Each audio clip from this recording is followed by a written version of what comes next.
All right, let's talk about something that's, maybe the single most important piece of paper for any job you'll ever have. I'm talking about the contract of employment. Seriously, think of it like the blueprint for your entire career. It's not just a boring list of rules, it literally defines your whole relationship with your employer. You know that feeling? You start a brand new job, you're super excited, but then on day one, you're kind of just lost. Like, what are my exact hours? When do I get paid? Who am I actually supposed to report to? Yeah, that feeling of uncertainty, that's exactly what we're going to clear up today. And the solution to all that confusion? It's right here. It's the employment contract. This thing is the official blueprint. It's the user manual for your job. Its whole purpose is to lay out all the rules of engagement, so there's absolutely no room for doubt. So what is this thing really? Well, at its core, an employment contract is a formal, written agreement. And this is key. It's not some casual chat or a handshake deal. Nope, it's a legally binding document that spells out all the terms and conditions of your job. It's there to protect you, and it's there to protect your employer. Okay, so let's crack this thing open and see what's inside. First up, we're going to look at two of the most basic but most crucial pieces of the puzzle: what you're actually hired to do and when you're supposed to be doing it.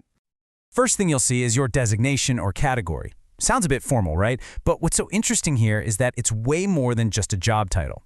This little line defines your official spot in the company food chain, and that can affect everything: your responsibilities, future pay, even your chances for promotion.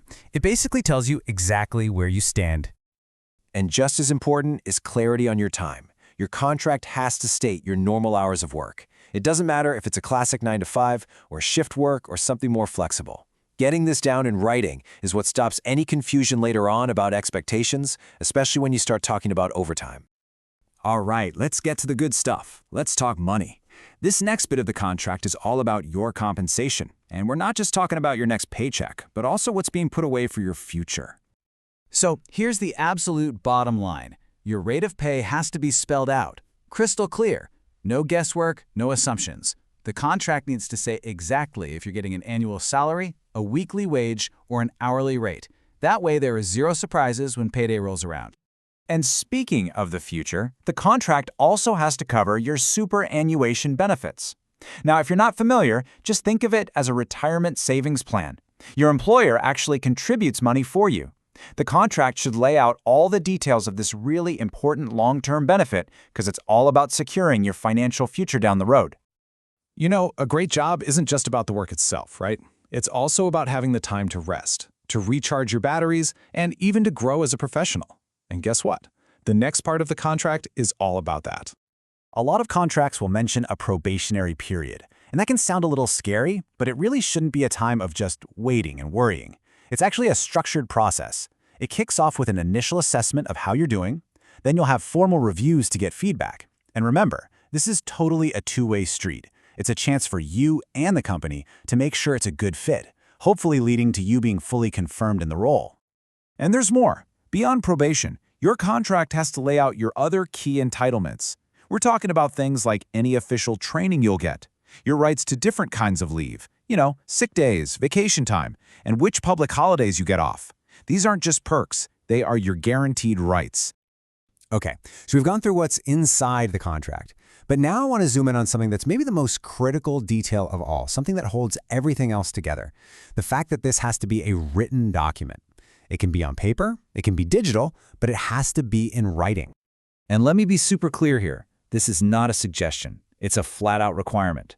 The source material couldn't be more direct about this. A written contract, and I quote, has to be issued to every worker, including trainees. That's an obligation on the employer. It is not an optional extra. It is your right. And just look at the difference here. It's like two totally different worlds. Without that written contract, what do you have? Ambiguity, risk, and a high chance of arguments down the line. But with a contract, you get clarity, you get protection, you get security. It's what turns a flimsy handshake deal into a solid professional agreement. Okay, one last piece to this puzzle. The employer has to get what's called an acknowledgement of receipt from you. All that really means is they need proof that you actually got the contract. It's just a simple step that makes the whole agreement official and, again, protects everybody's rights, yours and theirs. So, let's wrap this up with a question for you to think about. Your employment contract. It really is the foundation you're building your entire career on. So, maybe it's time to take another look at yours. Is that blueprint? Is it really clear enough and strong enough to build your future on?